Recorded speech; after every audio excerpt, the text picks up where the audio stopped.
Good day, everybody. We'll get started in just a moment. So, you know what to do when you get on here. Take the time to share, share, share. As you get on here, that's what I am doing. So, of course, persons aren't getting their notifications. So, we need to make sure that everyone knows what's going on in this country, and and they are blocking that. So, we have to make sure that the message gets out. Okay. So let's take a time to share this. So you can do your at highlight and at followers to make sure you participate in getting this out. That will get to your followers. Do at highlight and at followers if you know how to do that. You can also tag persons right directly in here or go in your WhatsApp groups or Messenger and share, share, right? And so that's how we'll get it out there. So I'm going to take just a minute to share this. And then we're going to have a serious conversation about the level of crime in our country. We're also going to talk about BC a little bit, etc. But we're going to have a serious conversation about the trust of the police force in this country. Should we be trusting the police force at this time? And that's a serious conversation.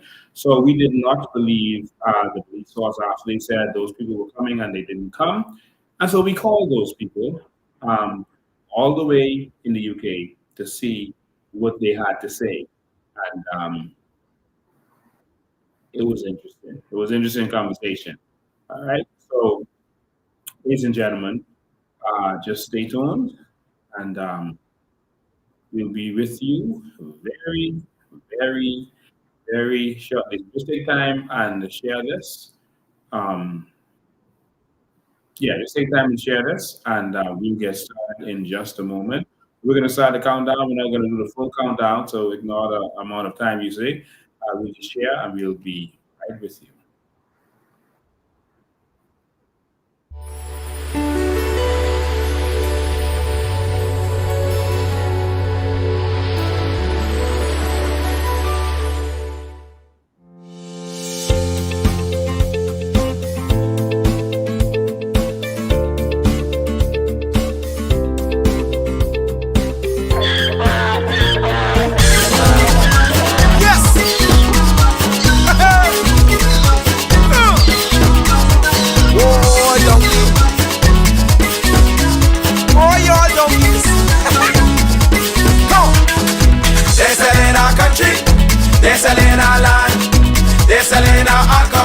Of sea and sand.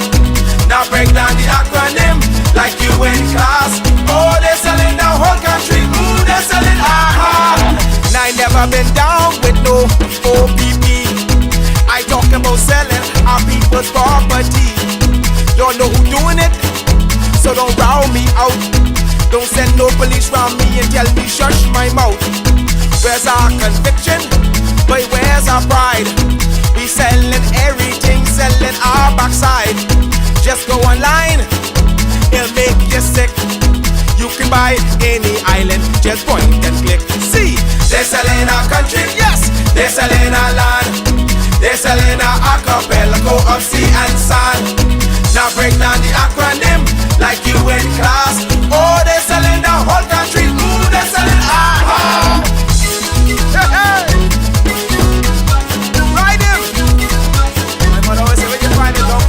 Ride it! Come on!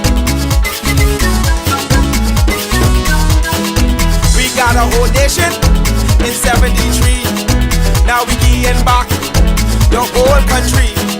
What kind of fools we must be, selling out for a bag of rice and a cup of tea. You know what does bug me? Help me understand. I can't find piece of property for under 80 grand. But I can fix this, I know what to do. I can squat just like them other people try make me do.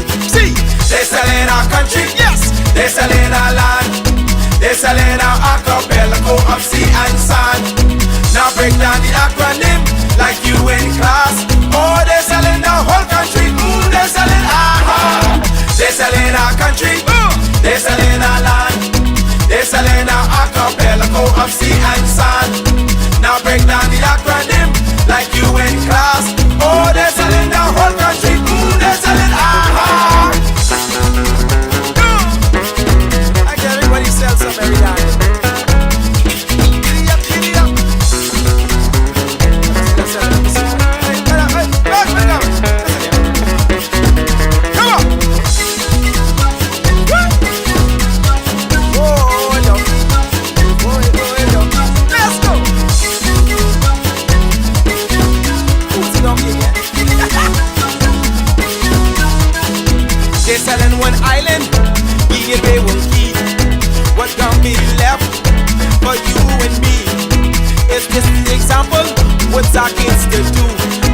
them have a sense of pride. Or go selling too. Cause they're selling our country, yes. They're selling our land. They're selling our archipelago of sea and sand. Now break down the acronym like you in class. Oh, they're selling the whole country. Ooh, they're selling they're selling our country, yes. They're selling our land.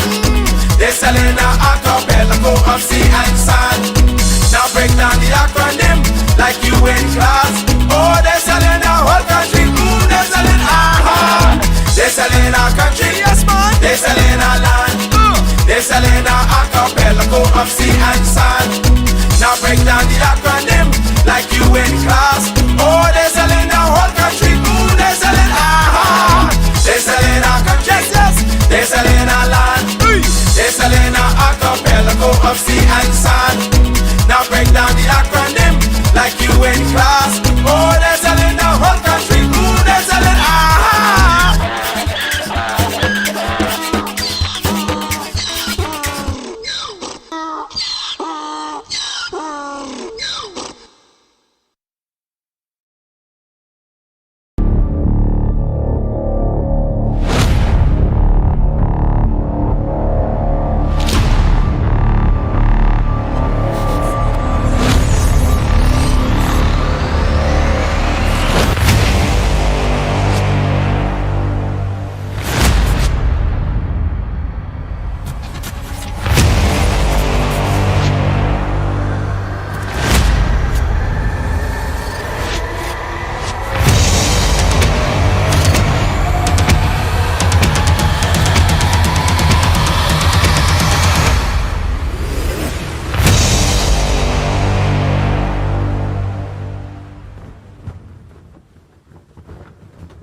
Press release was issued today explaining that there will be no more public statements on the Voice Notes investigation. Before the statement was issued on July 8, 2024, Police Press Liaison Chief Superintendent Kristen Skippings confirmed to media that the Royal Bahamas Police Force will remain transparent and will keep the public in the loop. As indicated, Commissioner has indicated his commitment to the investigations being transparent. He indicated that there are transfers that are going to be imminent. In his discourse, he also indicated that no one is above the law. And he reiterated the fact that police officers in the past have been brought before the courts. However, our investigations must be thorough and they must be fair. Despite that commitment of transparency into the investigation, just 7 weeks after several voice notes circulated with the purported voices of Chief Superintendent Michael Johnson, alleged ex-Fox Hill gang leader now deceased Michael Fox Jr., and a notable attorney, police announced to the media in a statement that all updates into the investigation will cease until it's concluded. But let's backtrack. On July 5, 2024, the Commissioner of Police addressed the public in a statement writing, open quote, "The Royal Bahamas Police Force remains dedicated to transparency, accountability, and the trust placed in us by the Bahamian people. We will continue to provide updates as the investigation progresses and ensure appropriate actions are taken based on the findings," close quote. Now, in the latest release this morning by the Public Affairs and Communications Department attached to the RBPF, it read, open quote, "It is announced for general public information that upon advice and in order not to compromise the investigation into the voice notes with regard to the former head of the Criminal Investigations Department, there will be no further public statements about the investigation until the investigation is complete, except to confirm from time to time that the investigation is still ongoing," close quote. During the press briefing last month, reporters raised questions to the top cop regarding the public trusting that the RBPF will carry out a fair and transparent investigation. Here was his response. So I want the Bahamian people to know that your Royal Bahamas Police Force will continue to live by its motto, courage, loyalty, courage, and integrity. Will continue to do just that. And that this senior team, and trickle right down to the youngest constable within the job, we will continue to sound that. Now, authorities told media that they will allow the independent body to report their own conclusions once on the grounds in New Providence. As I indicated in my brief remarks, that we will bring in our international partner. That's independent from the police investigation as well, and they will report their findings. Last week, senior members of the National Crime Agency from the United Kingdom were scheduled to make landfall to oversee the investigation being carried out by the Security and Intelligence Branch, but did not. Fernanda previously told media the importance of this independent body, noting it will prove to citizens how serious law enforcement is taking the allegations. There's the independent body. The facts will be there. The information, the facts will be there. And the independent body, they will view the case. They will view the case. That's trust right there. We're bringing in outsiders. I don't want to compromise the investigation. I know that the Bahamian people are eager for results or for information. That will only hamper the investigation. So please, let's try. If we want transparency in that, let's do it right. Amid the statement from the Royal Bahamas Police Force, the Ministry of National Security released a statement from the Minister of National Security, Wayne Munro, where he wrote, "I have read the statement issued by the Commissioner of Police concerning the investigation of voice notes being conducted by the Security and Intelligence Branch of the Royal Bahamas Police Force. In line with the clear articulation of the proper function of the executive government in matters of this nature, I defer the judgment of the Royal Bahamas Police Force in exercising their constitutional function. I reiterate my confidence in the Security and Intelligence Branch, ability, competence, and professionalism to conduct this investigation with probity and expedition," close quote. Despite police announcing there will be no more public statements regarding this investigation, here's what Fernanda did previously leave citizens with. Trust me, you could trust this team. You see sits here. The integrity, as I said, my motto. Eyewitness News made numerous attempts to contact senior police officials on a new arrival date and the reason of the delay. However, authorities remained tight-lipped. Despite the statement noting there will no longer be an update, the Commissioner of Police did add that the public is assured that the investigation is proceeding with integrity and dispatch. For now, I'm Linton Ritchie Jr., sending it back to the desk, Janea.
Good afternoon, ladies and gentlemen, and welcome. It's always so good to have you here, ladies and gentlemen.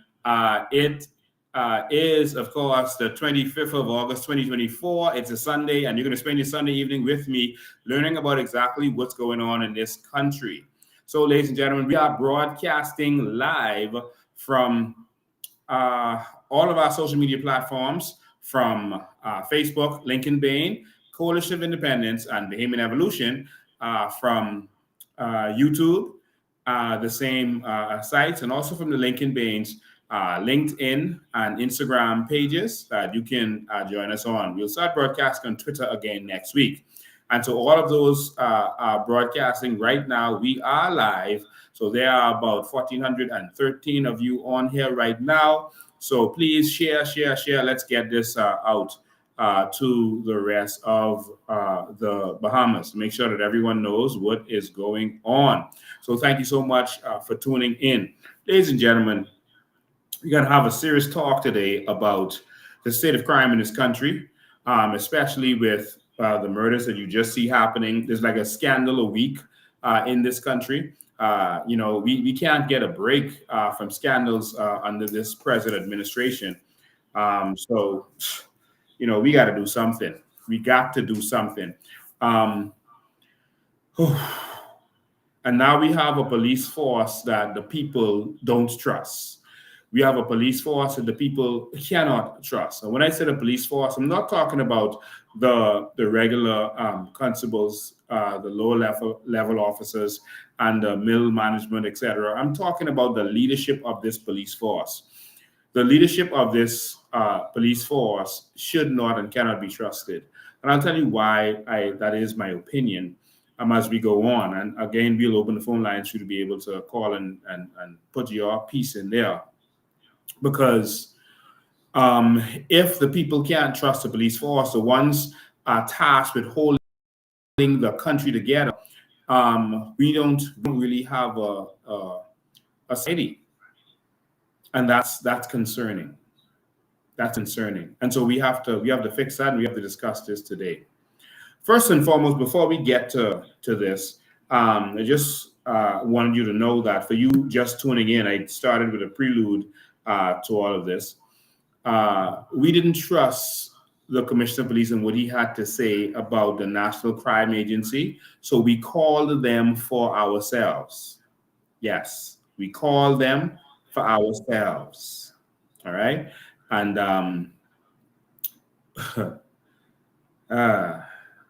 we called them for ourselves, and we had a conversation with them to see exactly what's going on. All right. And because we wanted to know, one, why, if you say they're coming, why didn't they come? You announced that they were coming. Two, why wasn't Michael Johnson arrested? Why wasn't Bajon Ferguson arrested?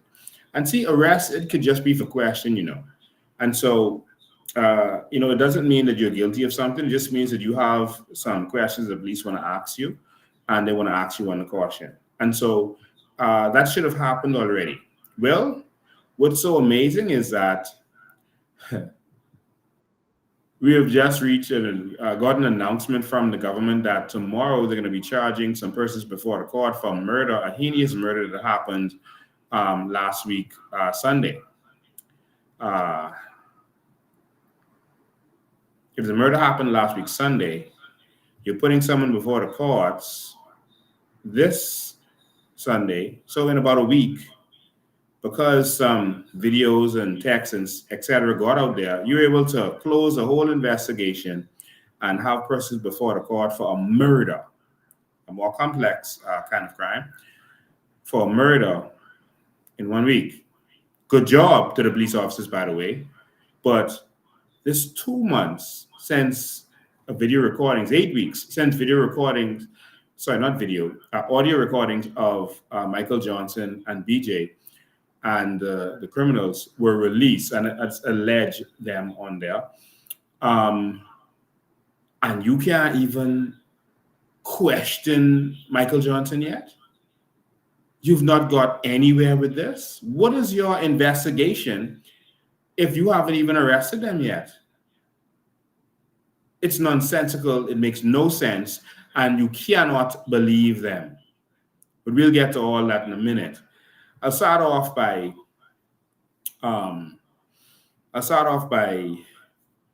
talking about the Commissioner of Police. For those of you who might not know, the Commissioner of Police cannot be trusted because we must avoid corruption and the appearance of corruption. both of them. We must avoid them. It is the commissioner who was placed there. He's a friend of the prime minister, and he was placed there by the prime minister. And he was paid by the prime minister. So again, the payment he received was not a court-ordered payment. The case never went to trial. The commissioner was suing the police force because they removed him and tried to give them kind of dishonorable duties, or duties that weren't fitting of their rank. And so that might never have won in court. It didn't have its day in court. But what they did was they decided to say, hey, see what happened to y'all? Okay, we can sue y'all. Y'all sue the police force, and then we can just give you some money. We just settle. So that's how it looks. And so that's what happened. And then they said, we can't tell you how much money was given to the commissioner of police. And only in this country, where the law doesn't matter, could something like that happen. In any other country, they would have tore this place down. And so they gave probably millions of dollars to the commissioner. And when you have these kinds of payouts, someone else could have gotten a cut of that. They could have said, listen, we want to funnel some money to PLP. We could use your settlement as a venue to do that. Think about it. We could give you this $2 million, but only $1 million for you, the other $1 million for the party and the other people. We don't know if that happened, and we should not have to be guessing if that happened, because there should be full accountability. Full accountability.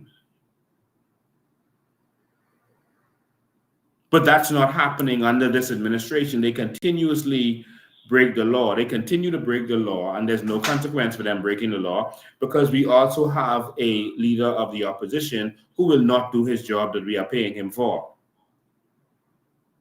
and actually dealing with these people the way we should be dealing with them. So let me see something.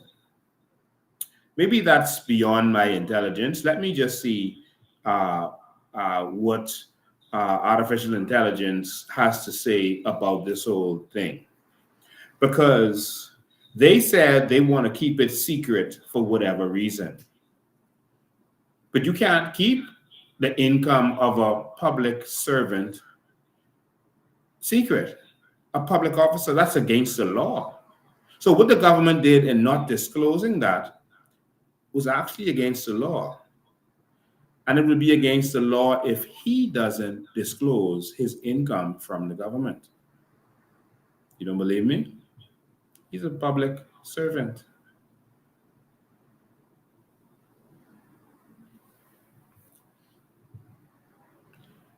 Let's see what he has to say about that. Hey there, I've got a really great feeling about us teaming up. How can I jump in and help?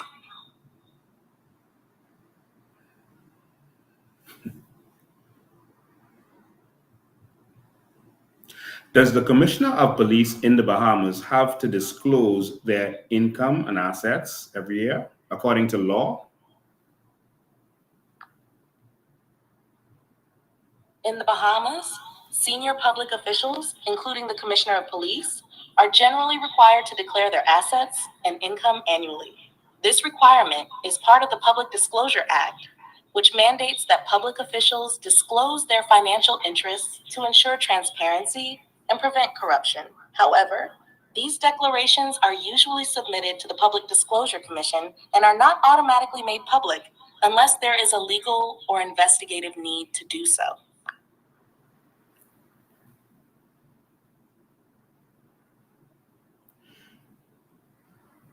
So if the commissioner of police receives an income from a settlement from the government because he sued the government, would that income from that settlement have to be declared?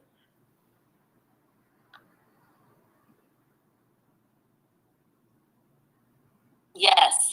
If the Commissioner of Police receives an income from a settlement with the government, that income would generally need to be declared under the Public Disclosure Act. The law requires public officials to disclose all sources of income, including settlements, to ensure transparency and prevent any potential conflicts of interest. This would be included in the annual disclosure of assets and income that the commissioner is required to.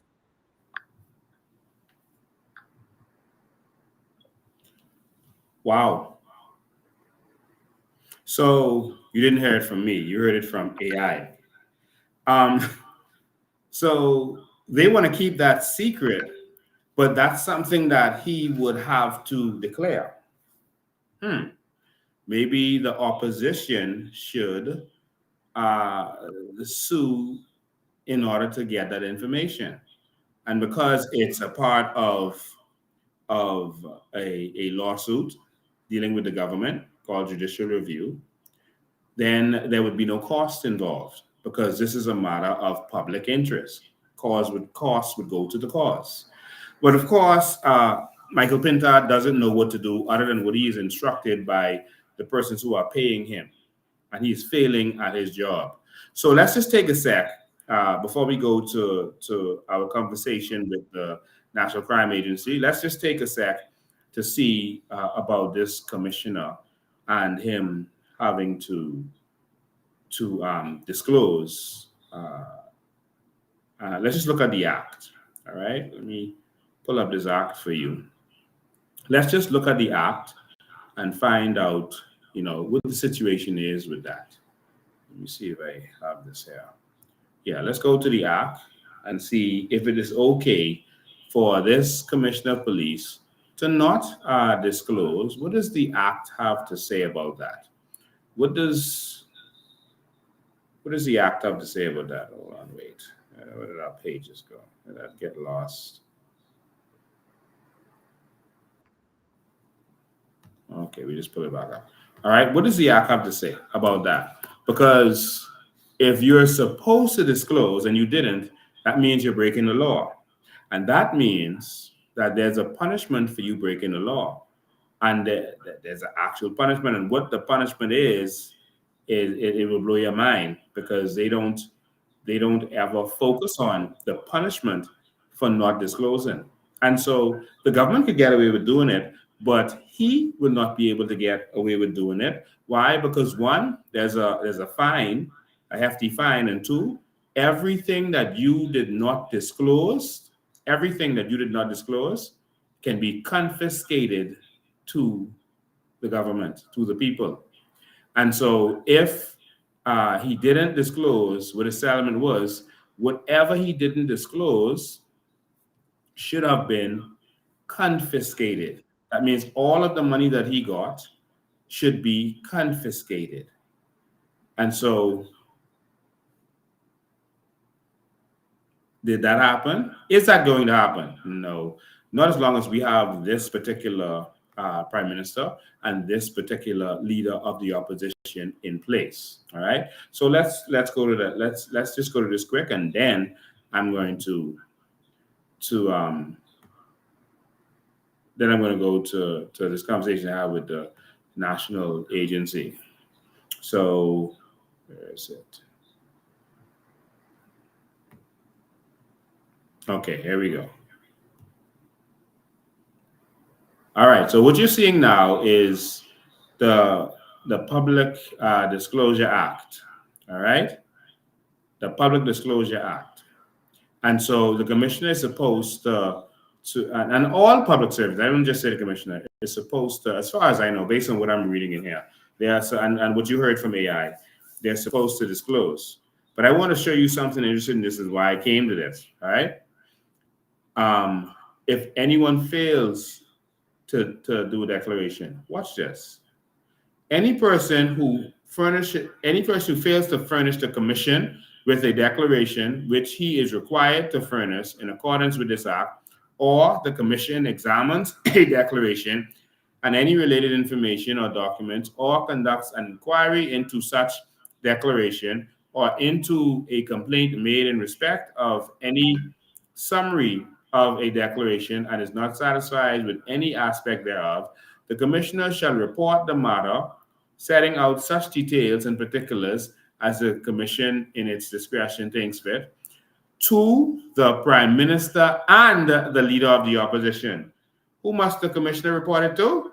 Shall. That don't mean may. Shall. They have a duty to. Shall. That means that's not an option. If anyone fails to disclose or disclose properly, etc., the commissioner shall report the matter to the Prime Minister and the Leader of the Opposition. And then the Prime Minister or either one, the Leader of the Opposition, when a report is made pursuant to subsection 1, may publish by way of communication to the House of Assembly any information furnished to the Commission, cause to be published in the Senate, any information furnished by the Commission, authorize the furnishing of any information furnished to him by the Commission be to the Attorney General and Commissioner of the Police. So the Leader of the Opposition or the Prime Minister can actually make a complaint based on persons who does not disclose and may take action based on that. All right, they may take action, but you never see the Leader of the Opposition doing his job. So if the Leader of the Opposition wanted to make sure that the Commissioner of Police and the Deputy Commissioner of Police and others who receive funds from the government purse outside of his powers as the Public Accounts Committee chairman, he could have them disclose. And if they failed to disclose, then it could be taken further. Do you see? But have you ever seen the Leader of the Opposition do that? No.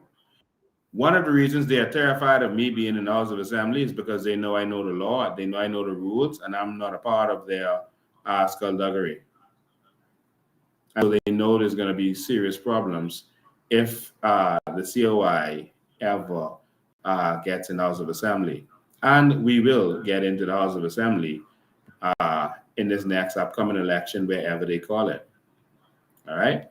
So I just wanted you to see that with your own eyes. Thank you for tying Michael Pintard, because he apparently don't know his job. He don't know what to do. And he last time we had this discussion, he said that we want his job. No, Michael, we don't want your job. You don't even want your job. We don't want your job. We're going for president. All right? We're changing the whole game. So we don't even want Brave's job. We're changing the whole thing. We're going Republic. All right. And so I just wanted you all to see that. So the commissioner cannot be trusted because he received money from the government. And so we would be fools to trust this commissioner. Now, I had a interesting conversation with, I decided to call the National Crime Agency because I did not trust the Commissioner of Police. Now, I'll be honest with you. I told them that I was recording the conversation. Of course, they was recording mine too, because anytime you call them, they record the conversation. I told them I was recording the conversation, but I did not. In English law, you have to get permission to broadcast, even though I informed them that I was recording the conversation. So I'll just inform you of what was said, but just so that you see that we make sure we get this here. Just so that you see that we had the conversation with them.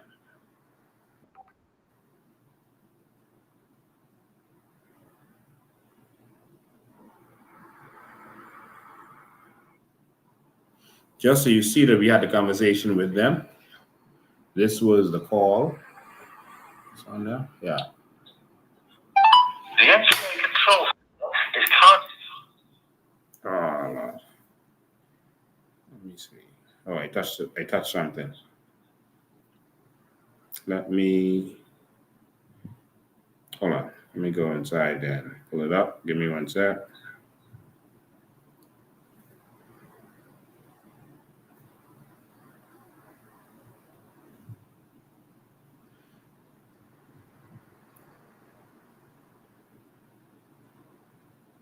So I turned it over for legal advice to see if it would be okay to publish it. And they told me just give the information because we can record in the Bahamas, but over there you can record, but if you're going to publish it, you have to get permission. All right, so there we go.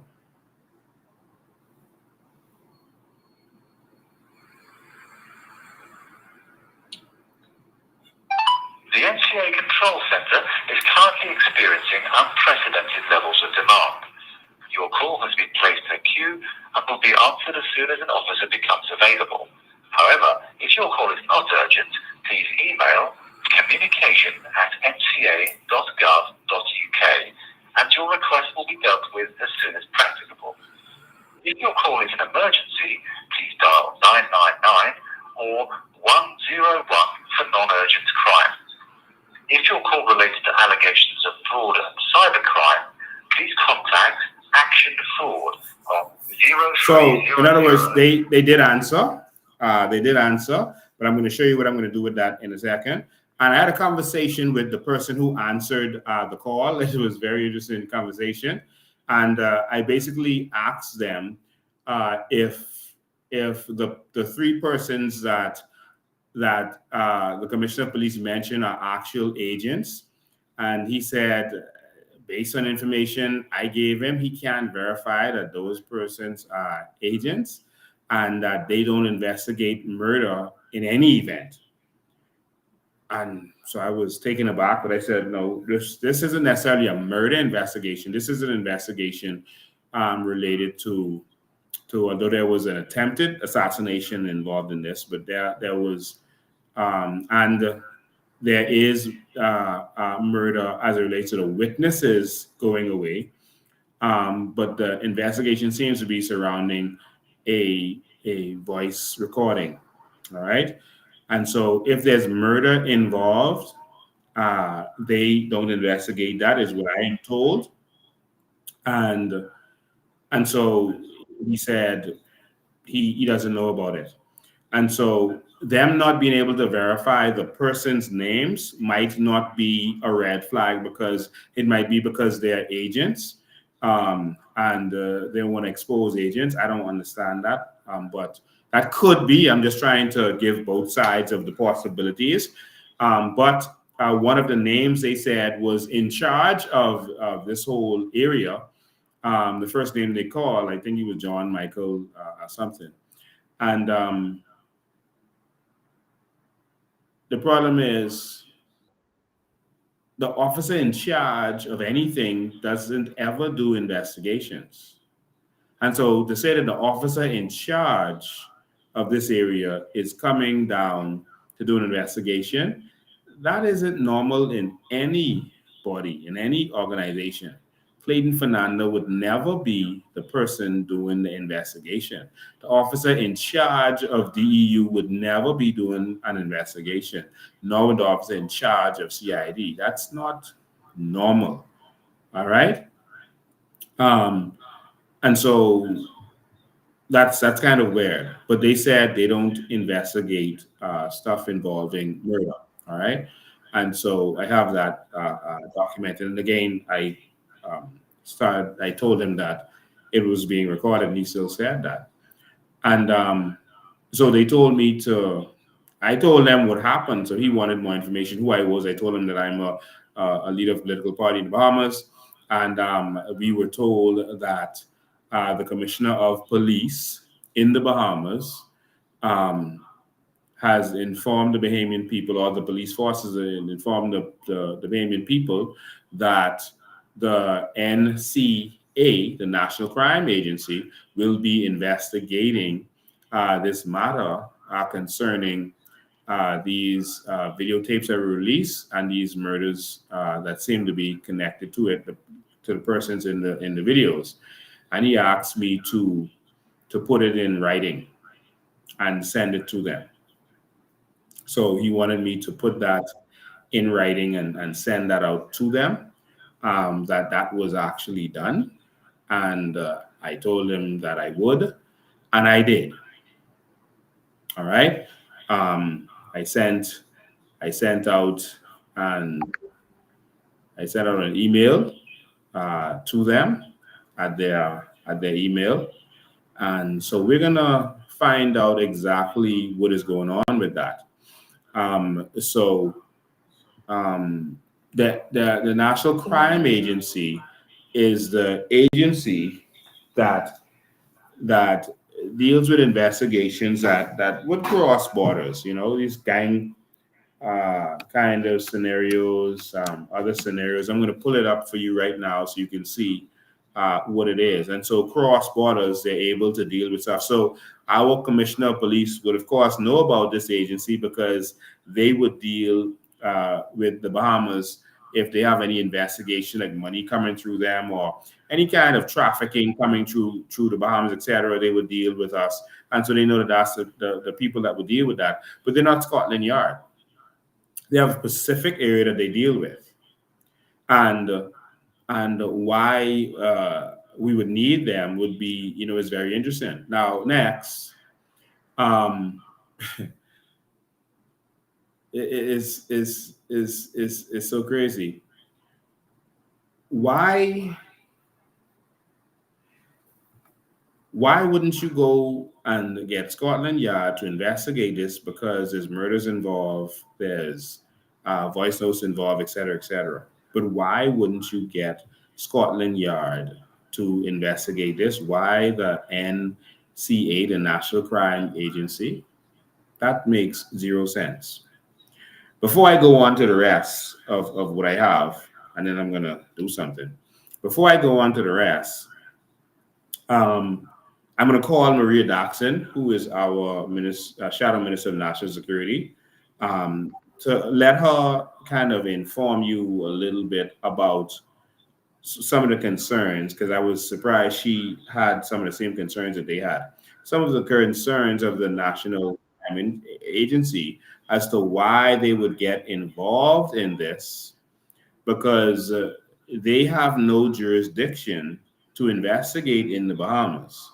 Now, they can investigate anything connected to a British citizen, a British company, or anything that's being moved through Britain. And so that gives them jurisdiction. But to say, oh, there's a murder in Jamaica and they want the NCA to come and investigate that, that doesn't happen. And so we're looking forward to seeing these guys and looking forward to seeing what they're told. And the biggest problem that you're going to have is these guys appear to have been invited to look at the file, right? Not investigate. So they still have to trust, and they have to put their name in jeopardy and at risk by trusting that the police in the Bahamas who are being accused would have gotten the right information to give to them. They only have what is in front of them, and that's all that they can go off of. Think about that. They're not investigating. They're not questioning the witnesses. They don't have access to anything other than being able to review the file. And if you listen to the commissioner talk carefully, I'll play it again after we talk to Maria. If you listen to the commissioner talk carefully, you will see that that is what he is saying. Our police is going to put this together and then say, hey, y'all look at these files. What y'all think? That's what's going to happen. That's not a real investigation. That doesn't work. That's nonsense. But it's shameful that we find ourselves in this position. So let's call Maria, and then we'll get back to this National Crime Agency. Okay, here we go.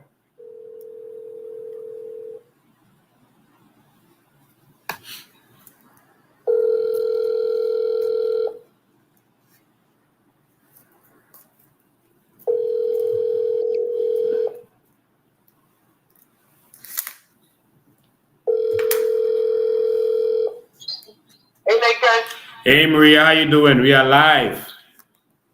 We are live? Yes, we are. Oh, my God. Good afternoon, my fellow Bahamians. And so, Maria, doing?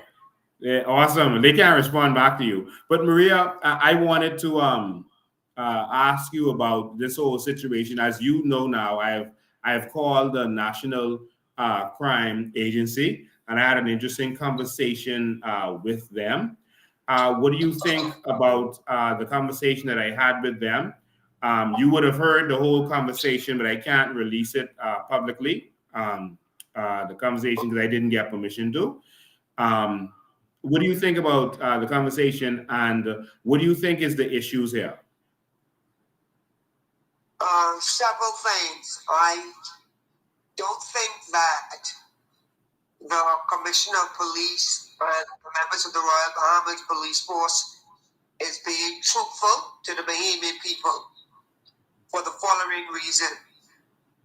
I myself have tried to Google these investigators' names, and I could not come up with them at all. One. Secondly, the Commissioner of Police and Wayne Manu keep saying that these guys were coming in and they was not going to introduce anybody. That's another red flag to me. Yes. Why would you hire these foreign investigators to come to the Bahamas and not investigate or go on the ground and speak to potential witnesses? Red flag. Mm. Another thing to me is that Mr. Monroe, the Minister of National Security, is saying that they're coming in to review and give advice.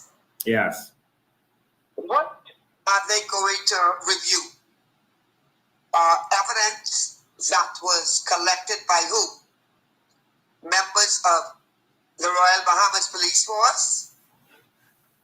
A red flag.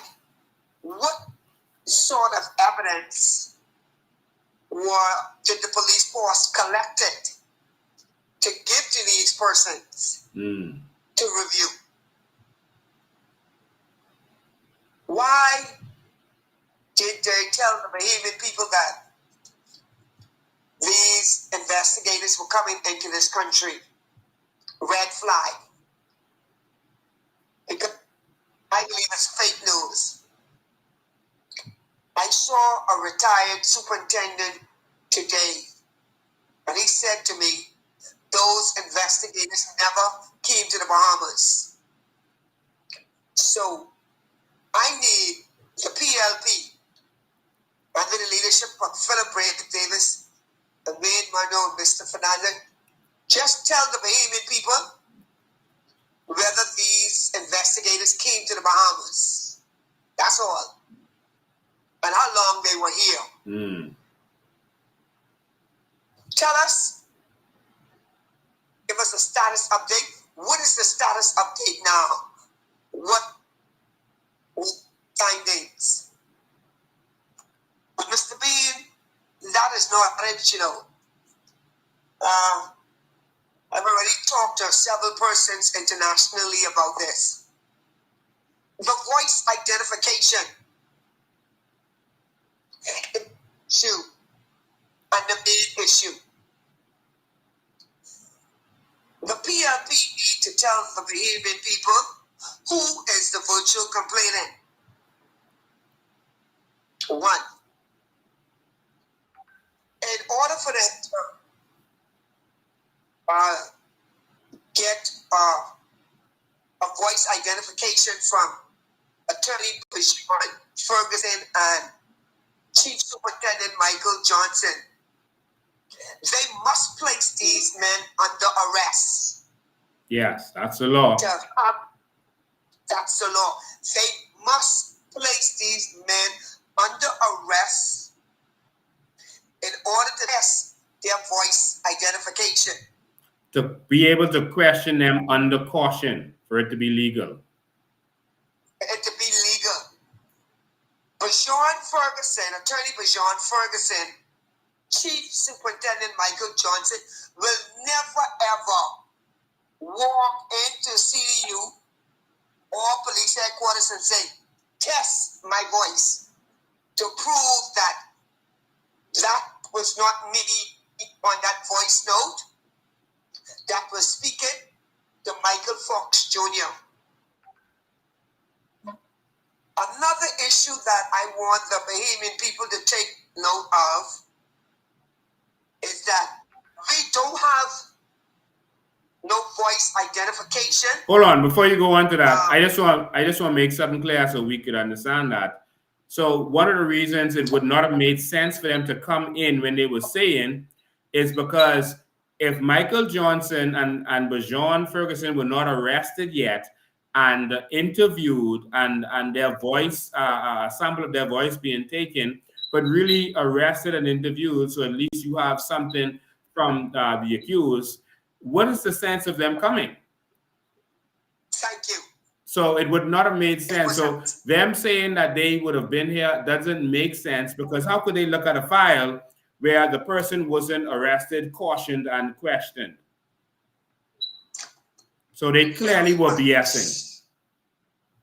Yes, but Mr. Fernando knows that when we was in PID working together, you cannot, we couldn't pass a file to Basil Dean or Dougie Hanna where the suspects them were not arrested. What are you giving them? Right? And another BS that they trying to swing the Bahamian people. We don't have a voice identification machine in this country. This is the forensic technicality. We need the machine in this country. Yeah. Test your voices from the pitch, right? The same pitch, same tone, even the sound. There is a procedure in collecting identification for voice identification. The first step they should have done was get the virtual complainant. They were supposed to bring in an FBI agent. Let them come here with the machine and test these voices to make sure that that was Bajon Ferguson and Chief Superintendent Michael Johnson on those recordings. They did not do that. So I need, and the Bahamian people need to find out what sort of investigation they put together for these men from London to come here to investigate. I smell a rat.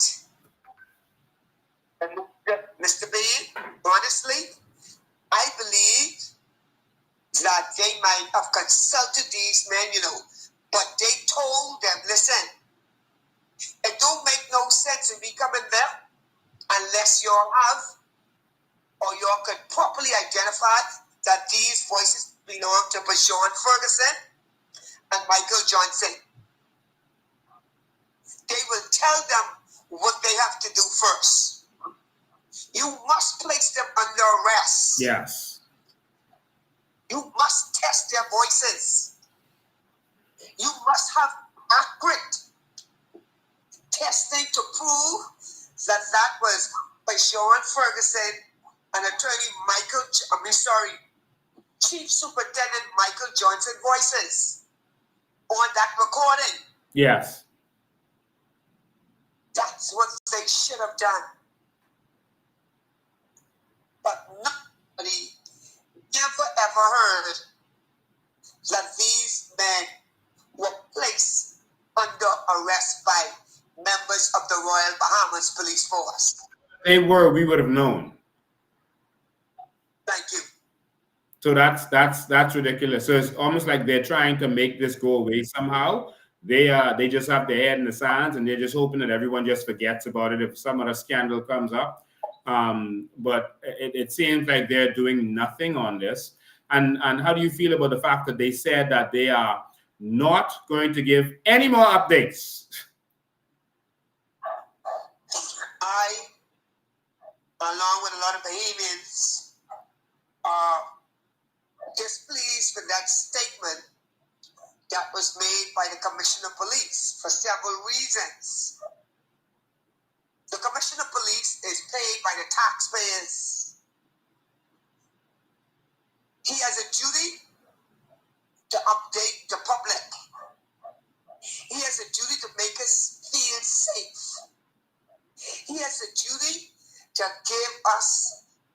at least some comfort to know that we, the Bahamian people, could trust members of the police force.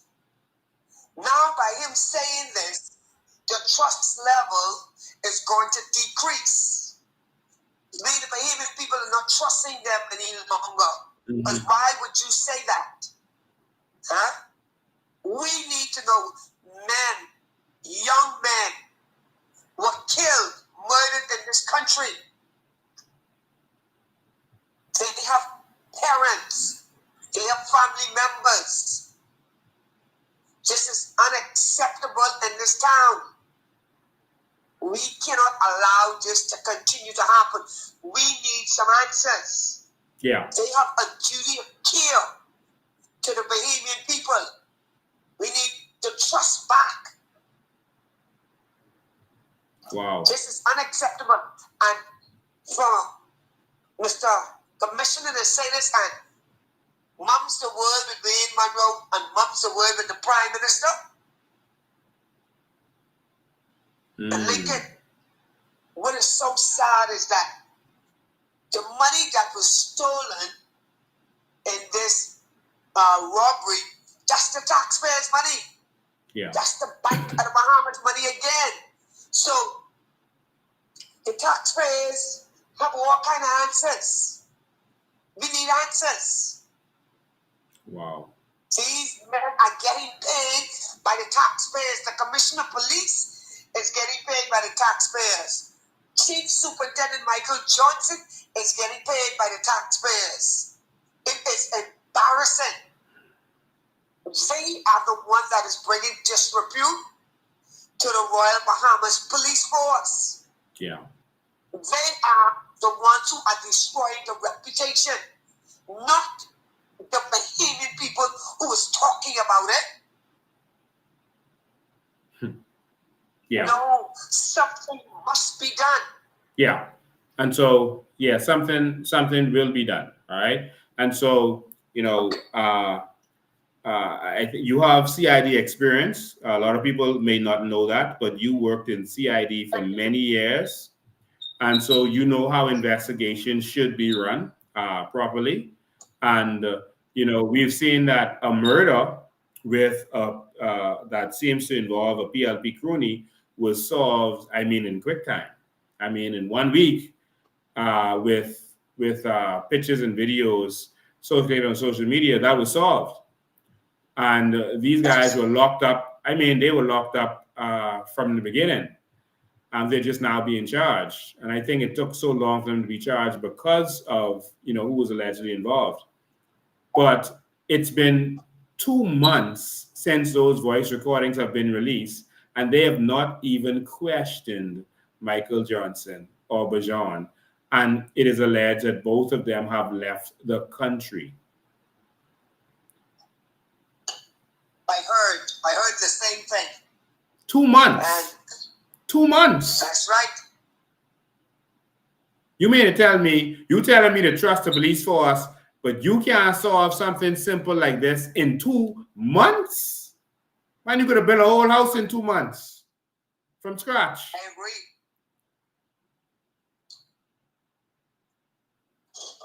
That's They crazy. don't want to solve this. This is a simple case, right? Why go to London? Huh? Why? FBI right there, you just throw a rock over there and say, listen, first step, could you please send us a voice identification specialist? Bring the machine. Easy, you know. Lincoln, let me tell you something. I don't know who Fernanda, those things they talking to. You know how many times we use the FBI investigators for assistance in CDU? Wow. I am telling you, I used to work in fraud, and we used to have a lot of fingerprints. We had the handwritten experts. Lincoln, we used to have to go over there, get the handwritten sample, and go over there and take it. What? Go over there, Yes, and take it. They have the resources. They know what to do. Mr. Fernando knows just what to do. When we had issues with the guns and trafficking from here, over there, over here, those experts used to come in. They used to come in and they used to be able to examine these firearms. Don't mind them. It's right there. I just thinking about a particular case where three of them came in, where we had these bunch of firearms. They came over with the machine to examine the firearms, which it was proven that the firearms came from the United States of America. So they playing games with the Bahamian people. We want, one, to know who the virtual complainant is. Two, bring in the FBI to do the voice identification. But And lock up Michael Johnson and Bijan for questioning. Guarantee you, that's right. None of them. They will not go in. Wow. To let nobody do no transfer for them too. Wow. Wow. So I think it's going to be risky. I think after this live, they're going to try to go and get the National Crime Agency to come and see if they'll come. But I don't see where it would make sense for the National Crime Agency to do that. That's like you are, imagine you're a contractor, someone built a house that was messed it up and you come after them, you get the blame for everything would go wrong. So to come here and only be able to look over files and only could deal with what they give you, because they mightn't give you all the evidence, so that's where the problem comes in. I think that's ridiculous. And so this is a quagmire, a serious quagmire. Thank you. Two things they need. They need to hear the voices of Michael Johnson and attorney Bijan Ferguson. Mm-hmm. They need a copy of that recording, and they need a copy of a test, a voice identification test coming from the FBI. They're saying, look here, these are these two men voices on these recordings. That will be concrete evidence. And outside investigators, concrete evidence that this is these two men voices on this recording. Wow. Move from there. But what I'm hearing is that they say that somebody did a makeover with their voices. Well, come and tell us who did the makeover. Y'all get the technology. So who did the makeover with your voices? So why they didn't report that? I'm gonna let you stay on the line. I'm gonna call the National Crime Agency live because, like I said, I didn't get permission from them to release the recording. Even though I told them I was recording, I got permission. I'm going to now call them and let them know that we are live and ask them the questions and see if they'll be willing to answer. If they don't, then they don't. But if they do, then they do. All right. So I'll let them know that you are also on the line. You're an attorney. Okay, let me call them. That's the last number I called. All right. So I'm calling the National Crime Agency to hear what they have to say. Okay, my screen and then let me brighten that. All right, so we're gonna call them again because we didn't get permission to release it last time. So we'll see what if they'll talk knowing that we're live. Right. The MTA Control Centre is currently experiencing unprecedented demand. Your call has been placed in a queue and will be answered as soon as an officer becomes available. However, if your call is not urgent, please email communication. So they're going to come on after all this talk. It's going to ring. And your request will be dealt with as soon as practicable. If your call is an emergency, please dial 999 or 101 for non-urgent crime. If your call relates to allegations of fraud and cybercrime, please contact Action Fraud on 0300 123 2040 or alternatively at www.actionfraud.police.uk. If your call relates specifically to fraudulent calls purporting to be from the NCA or HMRC, stating that there has been criminal activity involving your national insurance number, we are aware of this and investigating the matter. There is no need to make a report to us. If your call relates to COVID-19, please visit www.gov.uk/coronavirus or www.nhs.uk.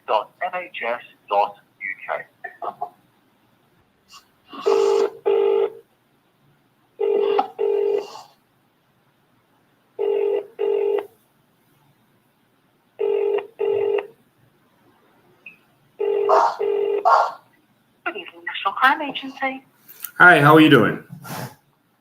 Good, thank you. How can we help you? Awesome. I called for a couple of things. I called to find out if some persons, specific persons, were actually agents of the National Crime Agency, and then after that I'll ask the other question. I wanted first to know if these guys are actual agents. I am actually live. I'm doing a podcast, and I'm actually live. So I want to know if you would be willing to talk to me. So you're doing a what at the moment? Live podcast. I would be limited to what I can tell you while you're That's fine. while you're doing a live podcast. Yes, that's fine. Okay, so I wanted to know if these three persons, the first one is John Michael McKeon. That's the first person. How am I spelling the surname? The surname is McKeon.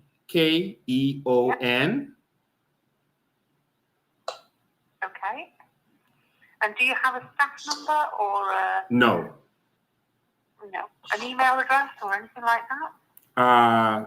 No, just John Michael McKeon. And Okay, and what's the second name? the second name is Andrew John Black. Okay, and the next name? The last name, I'll have to spell the last two names in this for you. The last name is Okay. Francisco. And Francisco Savaki. Savaki is spelled SAVV. V is in Victor, that is. AKI. And the last name is Kiriaru. KYRIAROU.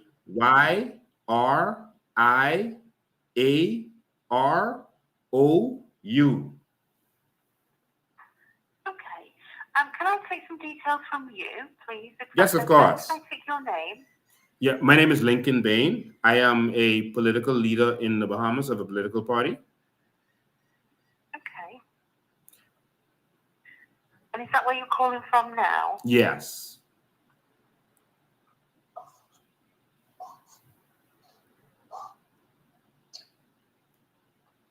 And how have you come about these three people who are telling you they're officers? So there's an investigation in the Bahamas where there are some murders that are suspect, and there are some voice notes that appear to be connected to these murders, and it involves a allegation that the head of CDU, Michael Johnson, that he was on the voice notes asking a bribe from one of these fellas who they were accused in another incident, which was a robbery. And after the bribes, alleged bribes, the guys involved were dead, and so they were murdered. So it's a kind of murder, kind of mystery going on here. And so we were told by the you're saying that Bahamas. these officers, so you're saying that these 3 officers. No, well, who one are saying that they're officer. part of the national. Oh, sorry. So we were told by So the. I'll explain right now. We were told by the Bahamas police, because a police officer is involved from CID, that there's no trust from the Bahamian people. Sorry, So they. so can I just clarify a few points? Yes, go the ahead. officer that you're talking about, the police officer, is he a Bahamian police officer? Yes, he is. Okay, so it's a Bahamian police officer who was he investigating a murder, did you say? No, he was investigating. Well, there was a armed robbery. He wasn't investigating, but he's in charge of CID, which is in charge of investigating investigating serious crime, the criminal investigation department. And he called, or he received a call allegedly from a criminal who was wanted for an armored truck robbery, and there was a conversation allegedly between them, and he could be heard kind of asking for a bribe. He turned him over. He told him to call someone else, and that person was asking for $100,000 payment to make the armed robbery charge go away. And afterwards, Just so for clarification, who was asking for the bribe? Was it the head of the CID or the person on the call? It was allegedly the head of the CID, and there was another call with the lawyer of one of the criminals, and the lawyer was saying what the deal was going to be. And so what subsequently happened was, when this came to fruition, the police, the commissioner of police, the police force, said that they were going to bring in the National Crime Agency from the UK to investigate this instead. And he named these 3 persons who would be coming in to partake in this investigation. So we wanted to know if this, because he said that they would come, but then they didn't show up on the date that they said they would come. So everyone is concerned now if these are real persons, one, and if the NCA would investigate murders like this in another country. Have you already emailed us in about this? Yes, I emailed you earlier today. Okay.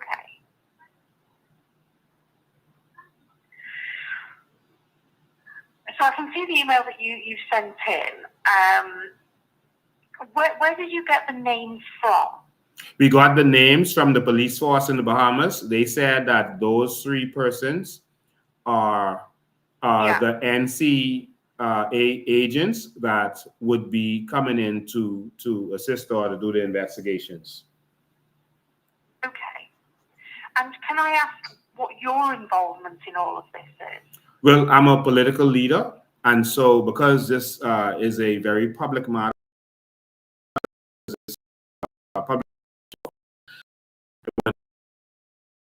everything was as they are saying. I'm mindful. I'm looking at your email, and it's just a blank email. There's no header. There's nothing that would indicate that this has come from an official source. Okay. So you want me to send you an email with the Coalition of Independence header on it? Well, because I'm not Bahamian, so I don't know how your political landscape looks. Okay, that's fine. So what we wouldn't want to do is pass information to somebody who maybe isn't part of the correct political landscape. So what we wouldn't want to do is pass sensitive information inappropriately. That is no problem. So what I would ask you to do is maybe send something in to the same inbox that you've already sent. Yes, with a letterhead. Okay, I can see the email for that. What I can do is I can give you a reference number so they can all be linked together. Yes. Would you like to receive that reference number now? Yes, please. It's 144. Oh, hold on. Sorry. It's okay. The reference number, give me 1 sec. Let me just pull up a That's okay. blank. The reference number is 144 2556. 2556. Okay. Yeah. Okay. So where we're at the moment is we're not in a position to confirm or deny whether those individuals are officers from the National Crime Agency. Yes. At this moment in time. Depending on what information you're able to send, we can look into it further. We wouldn't necessarily guarantee that we'll be able to give you a response imminently. Mm-hmm.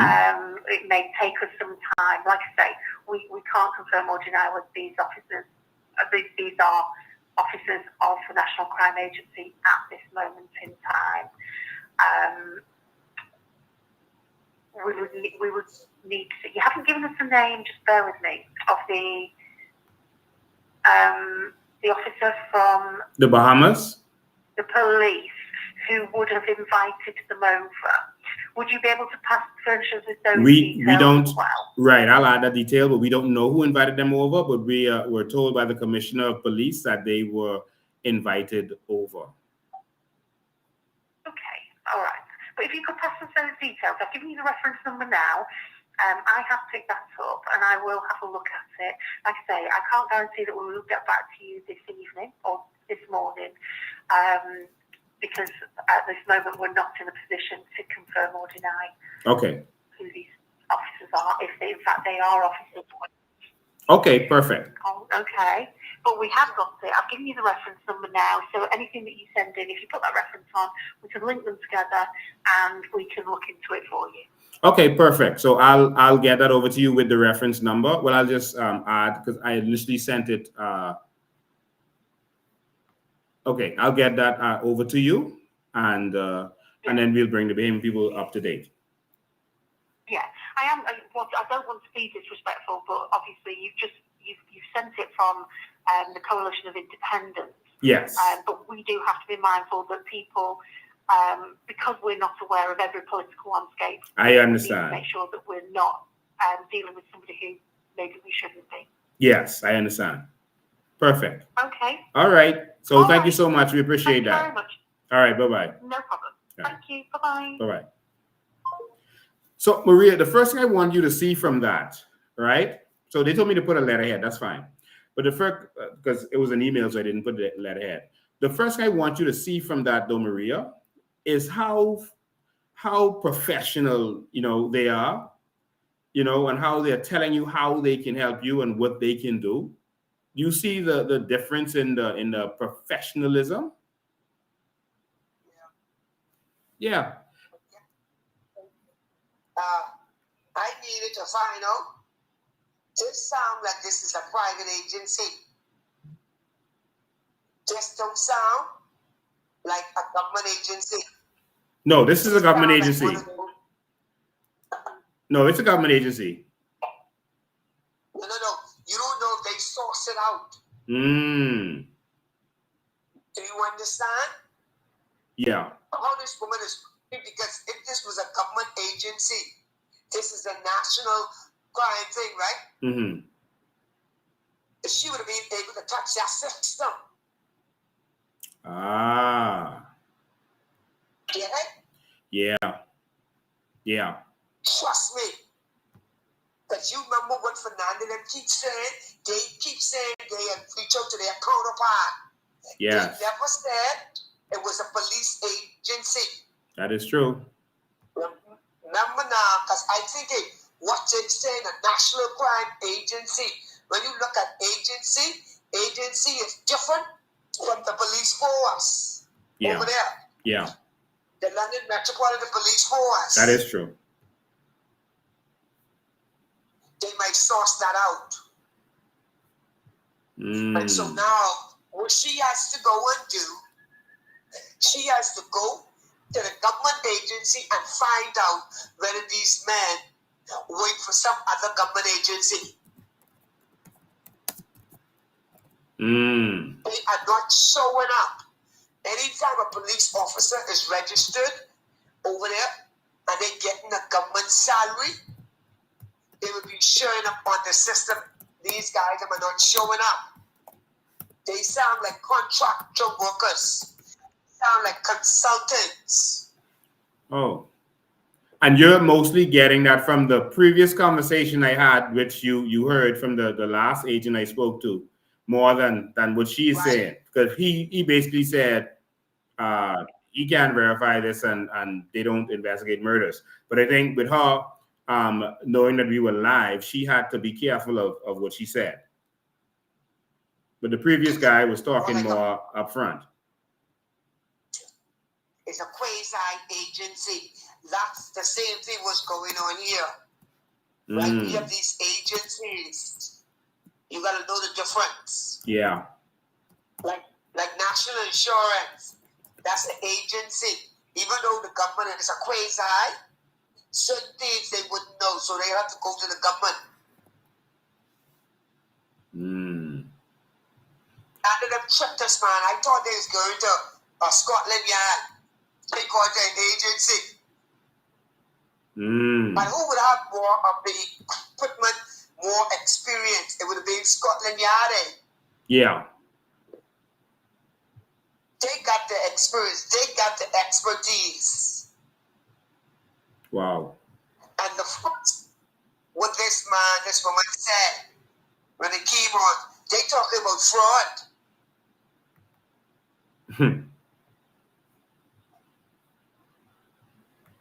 Yeah. I smell a rat, and I smell a big rat, because I've been always trying to Google these guys' name, and one of them is a retired police officer.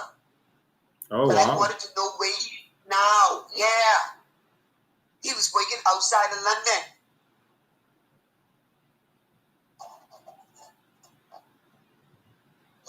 Yeah, so what we're gonna do in the coming days, we have to investigate this for the Bahamian people. So what we're gonna do in the coming days, we have to track down these guys and literally call them ourselves to find out what is going on, because we're not gonna get the truth from this particular leadership, the Commissioner of Police. Yeah. And I think they're covering this up because it may expose who is connected. Yes. Yeah, I think that is important. I see someone put a link. I was trying to hurry up, give her the information she needs while we were talking. So I was talking and typing just now, so I could send this back over to them. I see someone put on here a link to something with John McLean. So our investigators from around the world right now, we got 1,719 people on here watching this. So our investigators look like they are doing their own research to see who is who. I saw someone put a link. Let me see what that is. I just can't click on anything on my computer. Yeah, they put some kind of link here. I can't click on it. Yeah, I can't click on it. And the mere fact that Wade Monroe said something else too. Right, man? All kind of loopholes in their story. When Wade Monroe said that these guys, I'm coming in just to review the file and not to investigate. I picture I say consultants. Consultant. Not investigators. Consultant. Wow. Who is coming to a town to investigate for 3 days? Yeah? No, that's not a real investigation. They only come here to go read files. And read the files what they given them. A real investigator, which would have been the FBI, listen to me. Like one of my PLP advisors tell me to tell, when these investigators reach it, set up a hotline. Yeah, witnesses can be contacted. Set up a hotline. But when they're here, you see? Yes. And don't let the Bahamian police officers them answer the phone. Let the foreign investigators them answer the phone. You know, Just set up a hotline. I spoke to the mother of Oral, the last one who died, and the last one who was assassinated, I should say. I spoke to his mother, who spoke to the news, and she said, you know, what was so curious is if you want her son for murder, if you not murder, sorry, for armed robbery, etc., you believe he have the money, and you looking for this money. How come they never search her house? He lived with her. She said they never Oh my search. God. She said they never search her house. So that means this was an outright assassination. You know they ain't really had the money because you're in search. But I can't speak for the others, but you're in search his house, according to her. Yeah. So that means you ain't looking for that. You know who have that money. The whole thing was a setup. Yes. And Nikki, you know what is so sad? Like the mother said, a child went to headquarters a couple of days before he got killed. Right? Who did he speak to in there? What did he say to them? Huh? Yeah. Tell me. What did he say to them to cause this man to get killed a couple of days later? Huh? And this is one of the reasons why the people can't trust the police. Your child gone in there, they come and pick him up good. A couple of days later, he's murdered. And the police say looking to see who killed him. Wow. No, Lincoln, this is unacceptable in this town.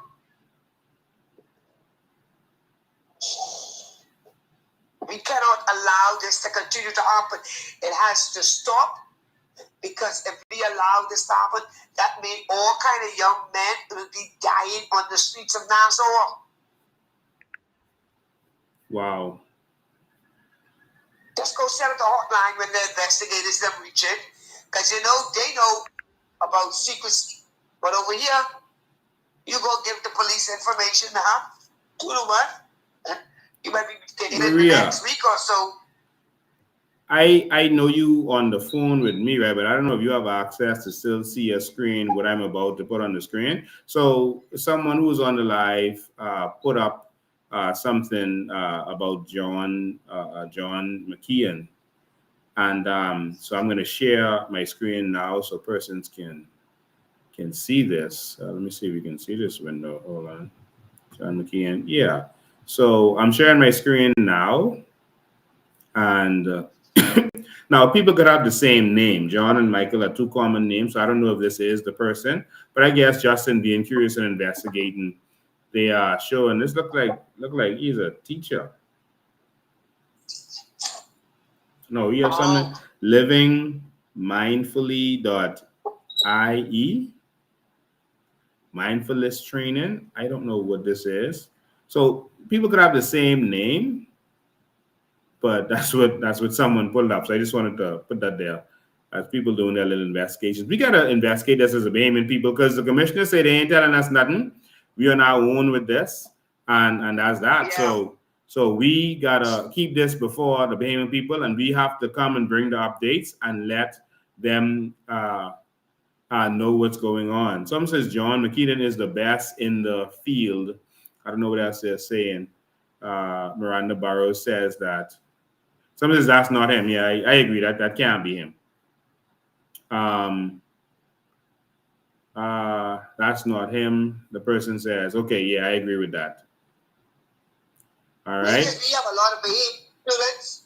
We have a lot of Bahamian students living in London now, and we have some friends in London. They need to help us with these 3 names. Well, we need to type those names out and send them to me, and we need to try to send them to our contacts. Let me send it to my contacts so we can put up these guys. Well, that's where both of us went to law school. So of course, we'll have a lot of connections there. So we're going to check that out and see exactly. So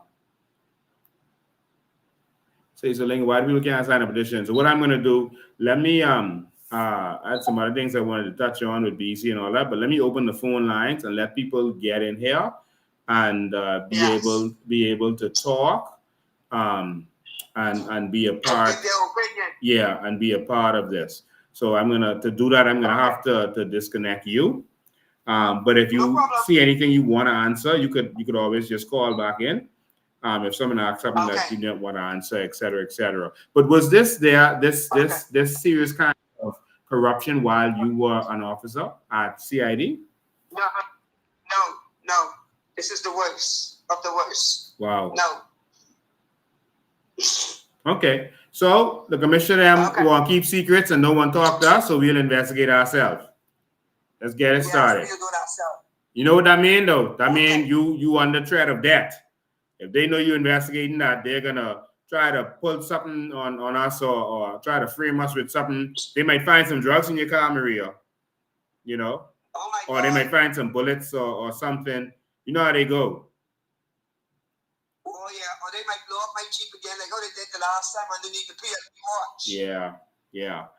But anyway, that's what we signed up for. So we just got to be ready for it. We're going to be, we got to take the bullets with Bahamian people. Yes. All right. Okay. Thank you so much. Ladies and gentlemen, the phone lines are open. So again, the second person we talked to wasn't as forthcoming as we told her that we were actually doing a live. I told her it's a podcast, a live. I said that so she could understand exactly what it was. And so she wasn't as forthcoming as the first person we spoke to, who basically said that they don't investigate murders. And if you look on their website, they don't. So he is correct with that. And so the phone lines are open. It's 803-5995, 803-5995. Okay, I think I got this on silent. I'm sorry about that. Yeah, phone is ringing. 803-5995 is the number. Oh my God, trying to get you in here. Sorry about that. Everything was locked up. Sorry, you can call right back. Caller who was trying to call in. 803-5995 is the number. Call in. What do you think about all this? 803-5995. Good evening. How are you? Hello. Good evening. Good evening, Lincoln. Good evening, Bahamas. Thank you for taking my call. Can you hear me well? Yes, we can hear you well. Lincoln, I want to thank you for staying on top of this matter because there's so much more here. I'm looking at this issue myself and peeling the onion. I wonder, in what world is an armored truck loaded with $1.4 million cash left alone unattended? And in what world do small-time criminals know what is in the armored truck, where it is, and exactly what time it's going to be unattended in order to pull off this heist? That was a setup with big officials involved, and we can see that is why they are stalling on this investigation. We think that was a setup. And so if 1.4 million was stolen, that would have been insured money. That money would have been insured. And so now you get almost $3 million because you still have the 1.4 because you took it. And now you get the insurance of the 1.4 back. And so that's $3 million you just swipe just like that. So I think that this whole thing is planned. I don't know who owned it. I'm not saying that they were a part of this in any way. Who owned the money? I'm not saying that they're part of it. I don't know. But I'm saying we need to do a proper investigation because all of these are possibilities. Absolutely. A real in-depth investigation would reveal how this information, how the criminals came by this information. There may be an entire network of communications in and outside of the system that we are unaware of. And so I think another real story here is how did these criminals come in by this information? Because they seem to have had all the pertinent information to make this heist possible. Thank you for taking my call. All right. Thank you. Thank you also. So before I go to the next caller, while everyone is on here, I just want to let you know that that we'll be having free haircuts for persons in the Pinewood constituency. And of course, we're not going to be asking you for your bonus card, all right? So, but it's so if you come, you come. But we're having free haircuts for the persons in the Pinewood constituency on Saturday. Let me make sure I get the dates right. So that's the day before school opens back. So it's going to be on Saturday the 31st. Saturday the 31st. We're gonna have free haircuts, so we're gonna be able to cut a couple hundred hairs on that day. So just come on down, and your haircut is free. And you can go to Darren Barbershop. And so if you're in Pinewood, you know where that is. That's on the corner of Avocado Street and Bay Geranium Avenue. Avocado Street and Bay Geranium Avenue. And so right on that corner there is Darren's Barbershop. And so we will, for back to school persons, students only, we will be giving you your free haircuts. And so, yeah, we're not having the big thing on the park where we give out the books and have people line up and take pictures of them, like the PLP is doing, keeping us as beggars. But we're going to help where we can. And so our money is, constituency money is paying for you to get your books and bags and all that they're going to have in the park. And so it's not going to cover this. So we're going to make sure that on that day you can come in. We'll see if it's open on Sunday. I doubt it's open on Sunday, but for now it's going to be on Saturday, the 31st. You can come and get your free haircut. All right, that's for school kids only. So that's school kids. All right. So that's at Darren Barbershop. We're going to make sure that you get straight. So come down and make sure you get yours. So spread the news. I'll share the proper flyer on our social media. Go to the next caller. Good afternoon, caller. You're live. Good afternoon. Can you hear me well? Yes, perfectly. All right, good. Good afternoon. Good job to you and Mrs. Doxson. Thank you, man. I don't know if you guys already know, but you already cracked the case. Wow. Let me tell you how you already cracked the case. By listening to you and Miss Maria Doxson speaking, you give us the actual form of investigation. In order to do an investigation, for you to further investigate, you first have to arrest the people. Mm-hmm. You have to make up a file. If Yes. smart people was listening, they would have followed. Yes. You have to make up a file. All right? After making up a file, after arresting these guys and making up a file, then the file moves on to another jurisdiction. When I say another jurisdiction, it moves on to, like you guys say, with voice recording, this and that. A file was never made up. So There was when they no come arrest, here, yeah. So when they come here, what are they looking at? Make it make sense to me, please. When they come here, what file are they looking at, my friend? They was never arrested. And why is the bar of the Bahamas not saying anything about Bijan? Because all of them are corrupt. Mr. Bain, make it make sense to me, man. You already know what's going on, but you probably want us to say. Yeah. You know what we see? We see that all of them are in on this. And if they open up the door, they have to open up the door wide, and you would see all the players in the game. Yeah. Have a nice day. Yeah. Thank you for your call, man. I appreciate that. And so that's what it is. I want you to listen to this. Someone says an empty file folder. That's all they're going to be listening to. I'm going to play this interview again until the next person calls in, and we're going to analyze this for you. I'm hearing that Bannister was just fired. Okay, let's get his call first. Good afternoon. You're live. You're live. Good afternoon, Mr. Bain. Good afternoon, my brother. How you doing? Yeah. All right. Thanks for taking the call. Listen, all I want to say is that when you look at this case, you have Michael Johnson and Bijan Ferguson out of town. You have the Commissioner of Police out on the both roads. You have the Prime Minister in Dominican Republic. You have all of them out of town when you have high officials supposed to be from the UK coming in town. Just like Maria, I smell a big rat. And that. Thank you, Mr. Bay, for taking my call, and have a nice day. Thank you too. Appreciate that.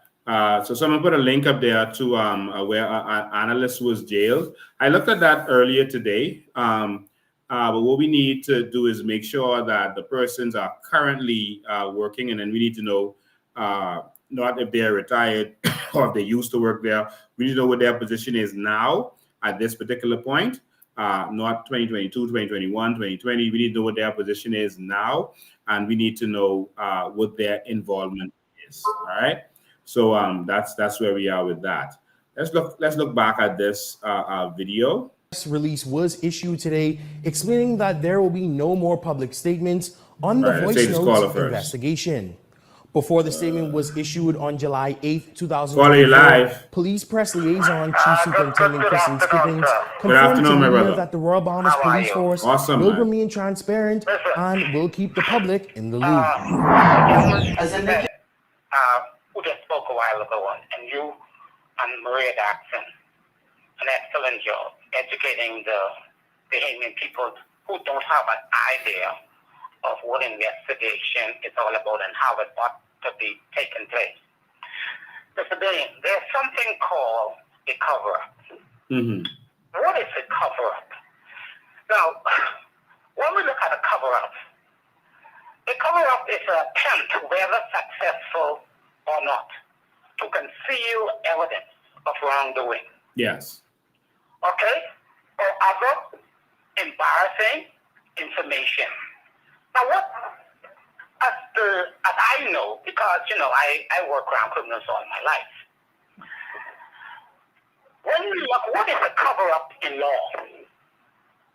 Concealment of wrongdoing, especially through deception, withholding of information, and destruction of evidence, often accompanied by a refusal to operate with the investigators.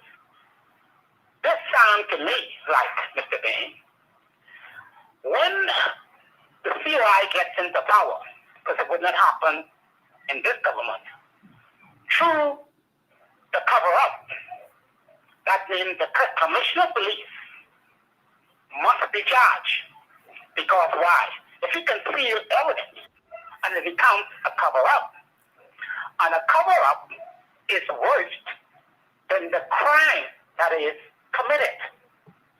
And so we need to understand when it's a cover-up.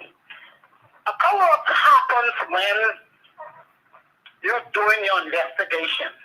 And it leads you on a certain path. And then you reach that path, you find some stuff there, rotten apples.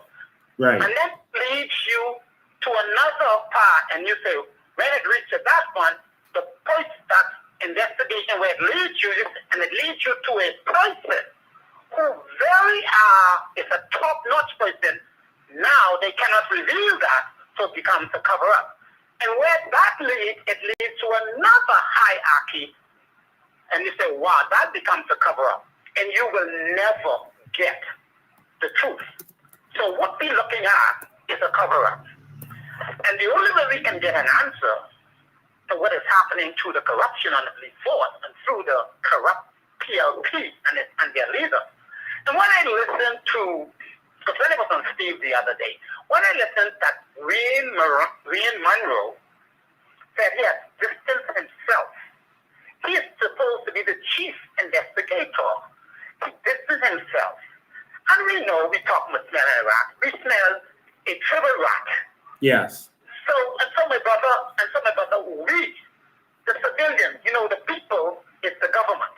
And so the people have to do their own investigation. The government, that we have the power, we do our investigation of what you are doing, and we will get the evidence. But now is when the COI gets into power, and I believe they will get into power, that Fernando will have to give an account, because when the evidence is revealed, we find out it was a cover-up, then that's where he comes involved to be arrested. So I'm saying to you, my brother, continue And we the people is the government, so we can do our own investigation as you are doing your investigation. And guess what? The people's power is greater than the power of those who we put in power sitting in the seat of authority. Yes. Maria and yourself and others, we're going to get, and the Bahamian people will get the answer that they're looking for. This will never go away until it's been solved. This will never go away. The only thing they can do is continue to cover up. God bless you, my brother. Amen. Amen. Thank you for your call. I appreciate it. So we have an announcement here. We have an announcement here from the and then we're gonna read these voice notes that went out about this other murder. I'm gonna actually read them. I can't show you all of them because they come with some gory details on them, and so I can't show them. I'm not gonna show that on this live. But I'm going to read them to show you how dumb these criminals are. And I mean, this is beyond nonsensical to think that criminals could be this dumb to put this much evidence out there, and that a public official could be so dumb as to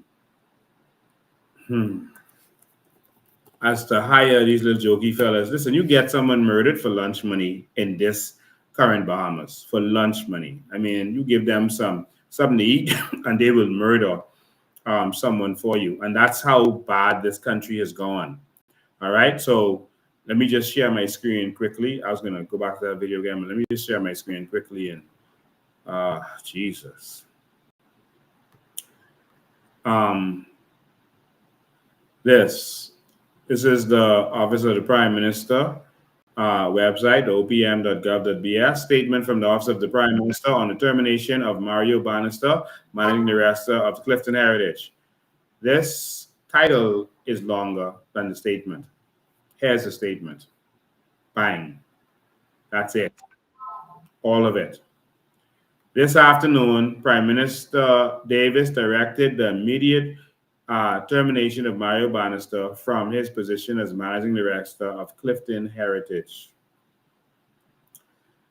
This man been locked up from last week. Everyone in the country saw what was going around. And you wait until the evening before he could possibly be charged with an alleged murder before you terminate him, as if y'all was trying to work something out. You know, where we could keep this undercover. Oh, we got too much scandals, man. We can't know. He got this one. Gotta go. This is the full statement. This afternoon, Prime Minister Davis directed the immediate termination of Mr. Mario Bannister from his position as Managing Director of Clifton Heritage. So, no termination in North Abacoa.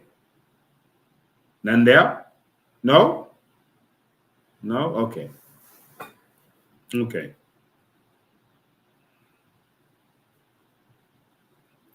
So let's take a look at some of these texts with this murder that was solved in just a matter of days. Just a matter of days.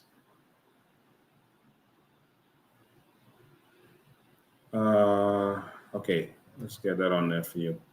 Yeah, this murder happened, I mean, in a matter of days. This murder, I mean, was it.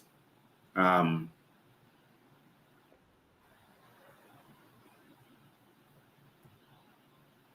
a matter of days, they solved an entire murder, and they couldn't solve. Let me make sure.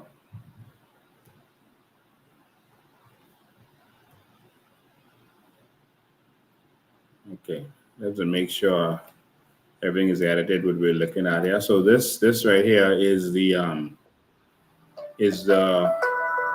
text that was sent between two persons allegedly involved in this murder. So we're gonna go to them right now. I'll show you how crazy this is. Good afternoon, you're live.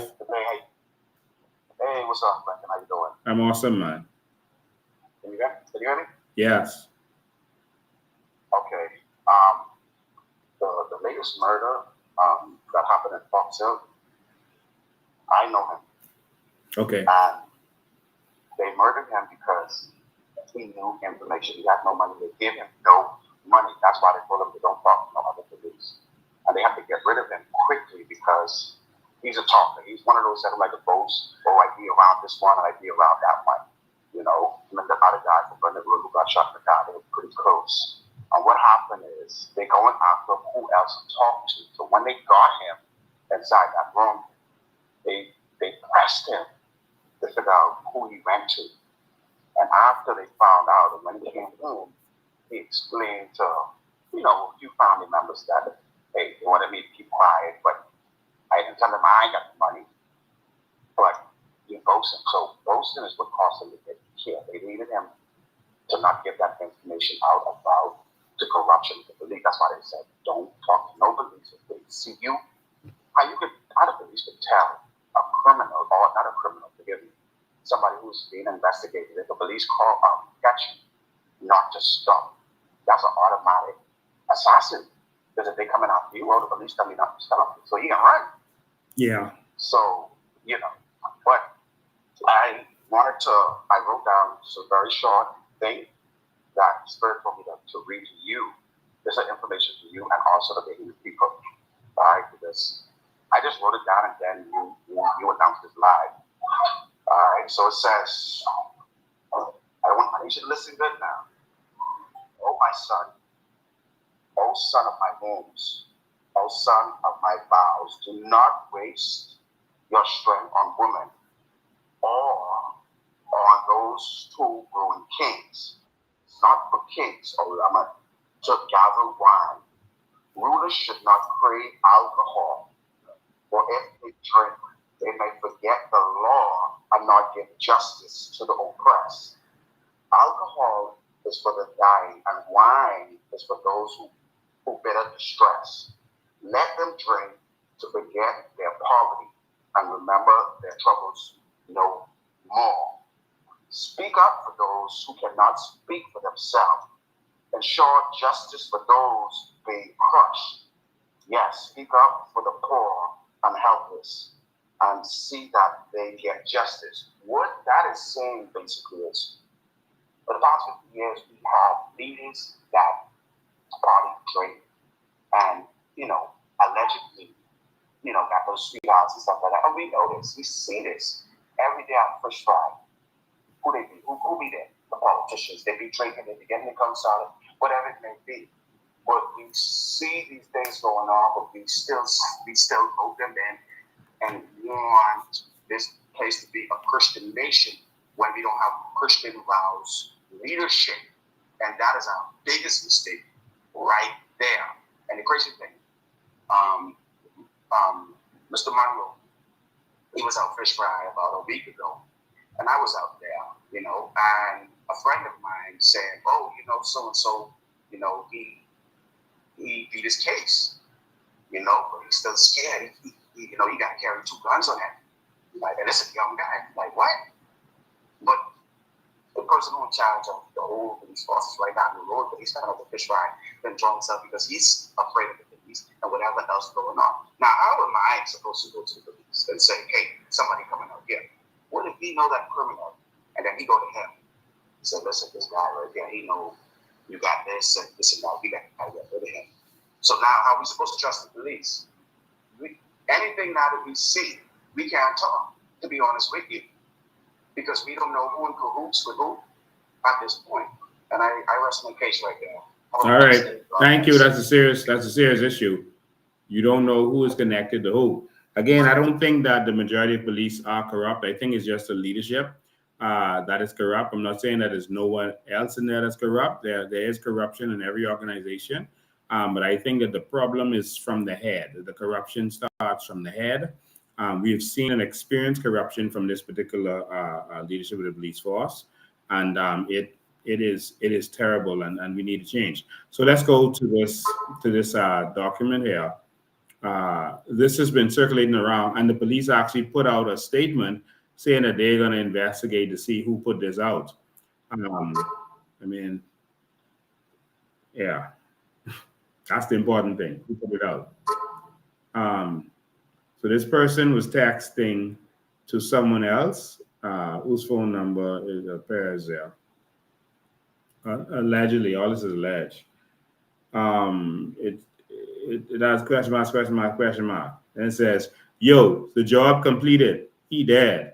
Me and Ronaldo threw him in the water just now. The internet was bad, but I was trying to show you me and Ronaldo.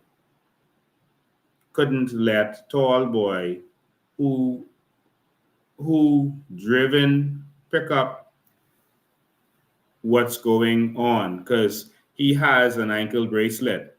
These guys literally went to do a murder with an ankle bracelet on. With a fella who has an ankle bracelet on. I mean, how dumb can you be? Anyway, and he would freak out if he catch on what's really going on. We have him believing we go in the bush to check up on something we have stashed out. So we had to carry Philip in the bush to kill him. So he could see then, so he couldn't see, then show him he dealing up with something for us. We will spin back for him. So he lost. But that's why me and Ronaldo spin back tonight so we could move his body out the bush and put it in the waters in case, so even if he get fined and tall boy here about a nigger getting fined in the waters, he wouldn't pick up it's him because it wouldn't be in no bush. And the person responded, y'all never send me the picture of him dead though. How I sure he dead? Y'all tell me he done dead and you have the pictures, but you ain't send me them. You ain't send them to me yet. Wow. This in our little country. This is a casual conversation they're having about killing a whole human being. The rest of them have the body in it, like the screenshot of the videos of the body with blood everywhere. So I can't put it on the screen. So I'll just read them. It says, to the top, it says, me, I know that boy, and that is your boy. So you know I ain't lie. I don't know what he's talking about with that. That's what the connected person said. So the killer said, LOL, yes, he's straight, man. That's my boy. But if he catch on to what's going on me and Naldo would dust him set way. In other words, if the fellow who drove them there catch on, they could just kill him. Wow. Say, we got you, man. I supposed to go NIB on Thursday, 26th of this month, and that's later this morning. Might need you to give me a ride when you headed out to Clifton. Wow. It's just, these fellas murdering don't even have no car. You see this? And say, give him a ride when he headed out to Clifton. We soon by you. I will send you the video now of how me and Naldo cut him. Someone send me the videos. Someone send me the videos.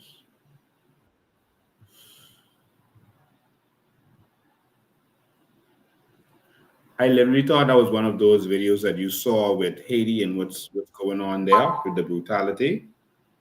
Like, people don't kill like that. I was shocked.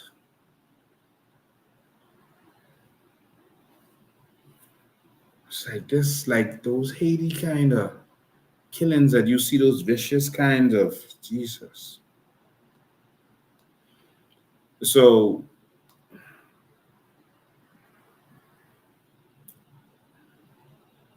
they sent a video and said, "This me looking him, LOL. I was calling him sleepy." Like this joke. I breaking up his head for him. Have to make sure he lifeless. It's a text. They sent a video of them smashing his head with a wood.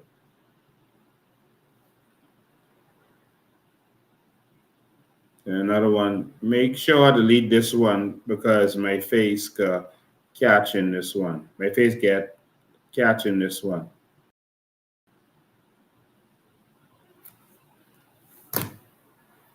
So those were all over social media everywhere. And so I read it, not to sway the case one way or another, but to show what's being reported on social media. We don't know who's guilty or who's not guilty, who did and who didn't do. I'm not interested in that. And we don't want you to come to any conclusion based on what is being passed on social media and what I just showed and read. But this is the reality in our country. Now, our country is lost.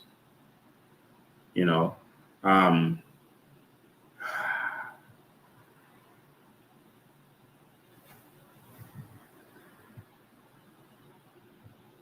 before the election, I did a voice, so I did a live, and I told everyone what was going to happen as it relates to crime. I did a video and I said that, you know, I am disheartened at the deals that was being made with these criminals. They're like, oh, are you attacking? I'm brave like that and this and that. I said, deals are being made. Now you're seeing it. I told everyone before the election. I told everyone about the immigration crisis that was going to happen immediately after the election. You saw it happening. Immediately after election. Jesus. Immediately.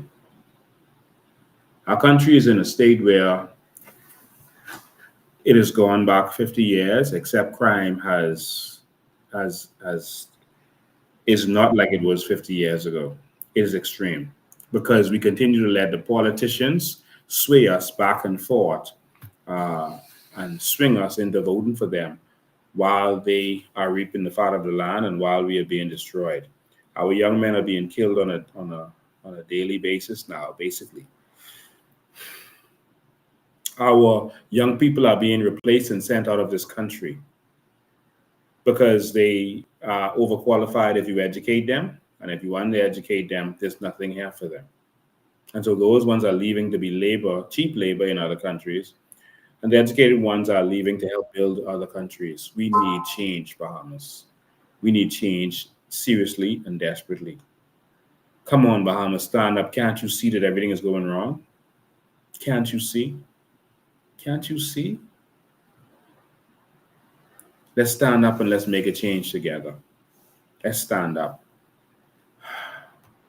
Ladies and gentlemen, don't forget to watch Changes Here every Friday on Dove if you're in the Grand Bahama area, every 10 o'clock. And there's also a giveaway going on. I don't have the flyer for it, but there's also a giveaway, a give back going on. So go on to our or the Daniel Mitchell's Facebook page. You should see something there. So he's in Grandmama. So go and look and see there's a give back going on. And again, like I said to you, we're going to have a back to school haircuts for school students. Darren Barbershop. There's about 5 barbers in there, at least 5 or 6 barbers in there. So there's a lot of room. And so we're going to have a back to school. So while time and supplies last, you're going to come and get your haircut and be shape up and sharp for school. So we're going to cover that. So, ladies and gentlemen, as you can see, this country is in a serious state. If we don't wake up, we lost. We're lost. If we don't wake up, we lost. And so condolences to all of the persons who've lost a loved one. recently. I just went to the funeral in Pinewood of a gentleman we call Tippy. I've known him for a very, very long time, a close family friend who lives in Pinewood. And so he's called Hillary Bain, but we call him Tips or Tippy. And so we got to visit his funeral. We had another funeral in Mangrove Key, the Green family lost. So we want to again say our condolences to Ms. Dillis and Jacinta, etc., on your loss and the burial of your mother. I really wanted to be there, but I had funerals in several places, so I couldn't stress myself. So we had to just send someone to represent and send flowers to represent for you. All right. So thank you guys for tuning in, for being a part of this. We got to save this country. So you know what happens this week? Every time you expose the PLP like this, you know what happens. They start to attack me. They're going to make up all kind of stories. Please don't listen to these stories and share these stories, these lies and all this foolishness. Let's just stay focused on saving this country and doing what we have to do. Anytime we expose them or anytime we have like a protest or something coming up, you'll see them making up all kind of stories trying to distract people. And so that's what they do. They're going to try to find some way to get us off of this. We don't want Lincoln them investigating this. We got to get rid of them, because we could see this a killing crew. This a killing crew. Fiddling them at their ways, they victimize you to death. But this a killing crew. This a different kind of criminality we have in governance in this country, and y'all better wake up. This a killing crew. Wake up. Wake up. That's all I could say. Wake up. The promised land is upon us, and we will make it there together. It's upon us. We will make it there if you stand up. So again, as always, like I always say, remember to support the movement. Here are the links. And so that's the GoFundMe link. It's on all your platforms. And that's the other link. And so we need you to help to fund the movement. I'll take this one last call, and then that's it. We'll end there. So there's one last call. Good evening, you're live. Yes, good evening, Mr. Baines. Good evening, go ahead.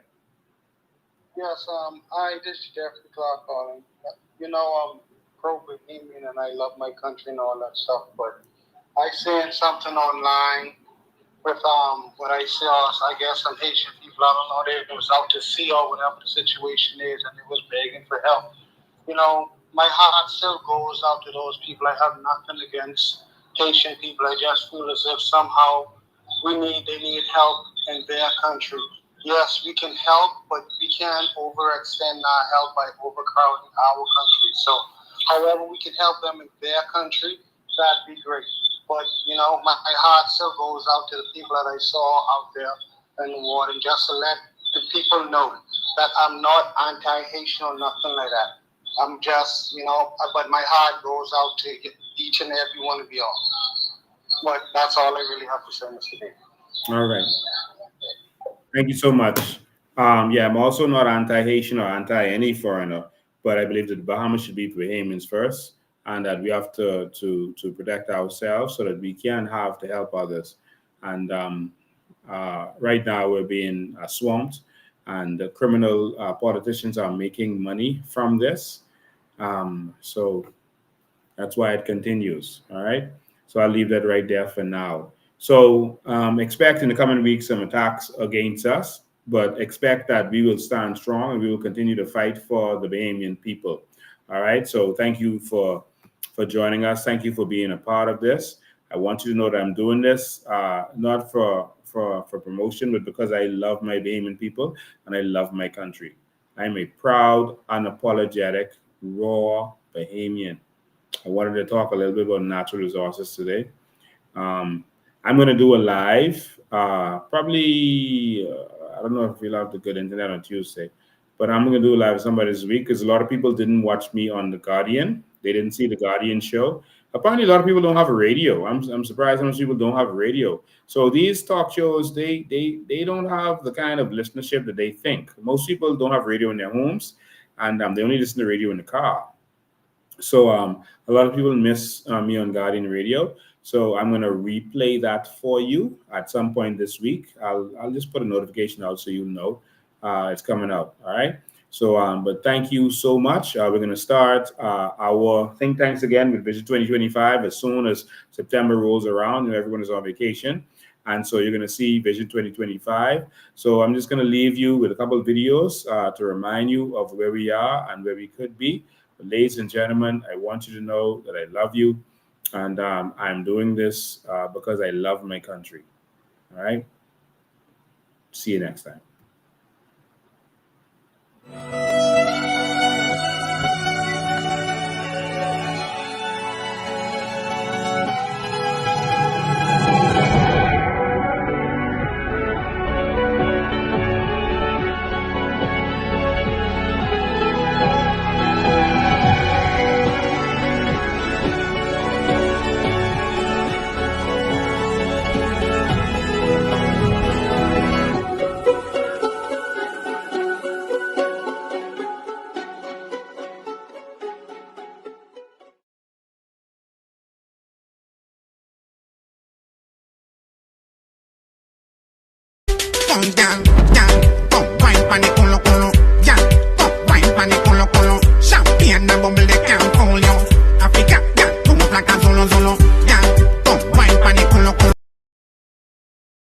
Safety, you are safe because you will be engaging the tools that make yourself safe. What you just said is one of the most insanely idiotic things I have ever heard. At no point. We are the government of the day, and we will lead as we see fit. It is what it is. In a jokey town, a three-ring circus, what a bunch of...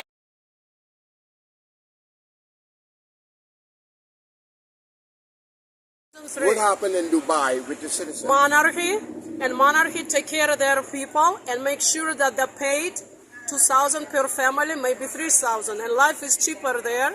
Life is cheaper, but all the Dubai citizens are paid, very paid. From who? From the monarch, from the king. From the king? Yeah, from the king. Wow. Money comes in through the government. The government distributes the money to the people. And there are no poor people. They're like only Dubai, poor people in you Dubai cannot be are poor. those that came No from poor another in country. Dubai. No poor in Dubai. Just like Kuwait, they get money, like almost like American Indian the casinos. The money goes out to the people, okay? And the only poor people in Dubai or Kuwait are those who come from other countries to work for the citizens that are there. Wow. And in Israel, if you're a citizen, you get a lot of $10,000 and $50,000, but you have to wait per person. Wow. Bahamas. It's happening around the world. In the Bahamas, we are a rich nation. We are a rich nation. And the beautiful Bahamas nation. government refused to give us money. Change is coming change. to the Bahamas. Yeah. It's coalition time. I wish all the best for Bahamas to be rich people. That's it. Thank you. To be the rich people in the world. That's what people think. We're rich people in the world. Wow. What happened in a lot of Dubai people with the citizens? wonder how Dubai became a very big, famous, and rich city. You see, if you're comparing with Nigeria, listen to this. Nigeria has oil before than Dubai. It's a history. They are more rich than us. They have agriculture, they have mining, they have everything, you name it, they have it. Am I right or wrong? When you have a true leadership, which we have nothing, but we have everything because we have the right leadership.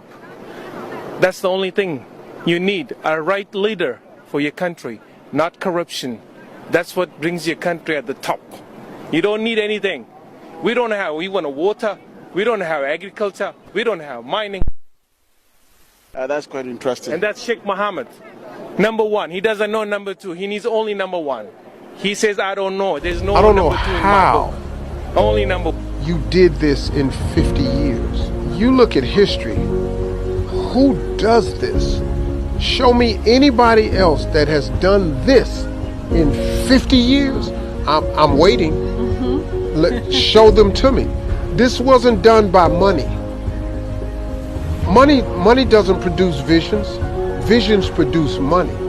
You've had leadership over here that were visionaries, great visionaries, and their vision was more about the people than the money, because you can't accomplish this in 50 years without loving your people first, because the people are the ones that's benefiting from this.